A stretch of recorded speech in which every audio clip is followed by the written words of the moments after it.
as if someone had torn the lights out. The room went dark, and Marty found himself alone. He felt himself standing in the center of a swamp, with his feet slowly sinking inch by inch into the swamp floor. The moon climbed high in the sky, and the sound of crickets chirping filled the night air. Marty heard the sound of growls and grunts surrounding him. "Help!" Marty screamed. "Can anybody hear me?" He yelled at the top of his voice. No one heard him.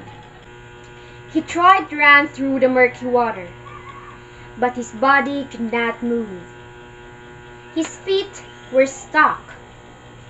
The night got louder with noise. Then he felt something touch his foot. "Thief!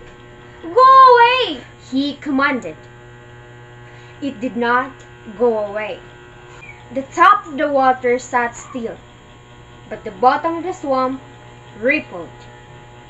Marty knew that it was creeping up, winding itself under the water. Like a light feather, soft licks of the tongue touched Marty's too. "Aye!" He shrieked. No one heard him. Marty trembled as he felt it wrapping itself tightly around his ankles. He bent down, hoping to pull his legs out of the swamp floor. It started to feel like quicksand, sinking, sinking, sinking. His hands touched the smooth moving object. The creature's body seemed never-ending. It felt big enough to drink the entire swamp and slithered up Marty's body, knees, tummy, shoulders. "Oh no!" he cried. "Are you being swallowed by an anaconda?" Marty's arms flailed like a wild dancer. His heart raced. The anaconda was up to his neck. "Help!" Marty said as he gasped for air. Then, go. Marty found himself in the belly of the anaconda. "Can anybody hear me?" he yelled, as if someone had torn the lights back on. Marty found himself sitting in school, at his desk, in a quiet panic, waiting to take his Spanish test. The school bell rang. Ring! "Buenos dias, class," his teacher, Mrs. Lopez, said.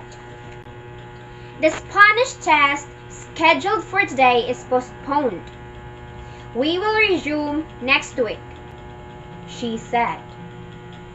"Woohoo!" The class cheered. Marty wiped the sweat from his brow. Giving them more time to study was the best news ever!